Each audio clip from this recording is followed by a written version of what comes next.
लाडक्या बहिणींसाठी आनंदाची बातमी आहे। लाडक्या बहिणींचा एप्रिल महिन्याचा हप्ता जमा होण्यास सुरुवात झाली आहे। महिला आणि बालकल्याण मंत्री आदिती तटकरे यांनी ही माहिती दिली आहे। येत्या 2 ते 3 दिवसात सगळ्या बहिणींना हप्ता मिळणार असल्याचं तटकरेंनी सांगितलंय। पात्र लाभार्थींना थेट निधी त्यांच्या खात्यात जमा होईल असं देखील त्या म्हणाल्या। निलेश बुधावले आपले प्रतिनिधी सध्या आपल्यासोबत आहेत। तर निलेश, काहीसा विलंब झाला एप्रिलचा हप्ता मिळायला, पण अखेर हप्ता मिळायला सुरुवात झाली आहे। प्रज्ञा, मुख्यमंत्री माझी लाडकी बहीण योजनेच्या एप्रिल महिन्याचा हप्ता कधी मिळणार अशी सातत्यानं चर्चा सुरू होती।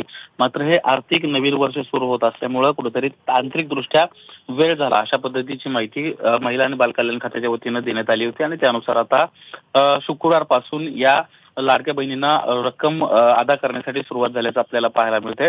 साधारणपणे 45,000 कोटी रुपयांची ही रक्कम आहे। त्यामुळे यासाठी 2 ते 3 दिवसांचा कालावधी हप्ता खात्यामध्ये पोहोचण्यासाठी लागतो आणि त्यामुळं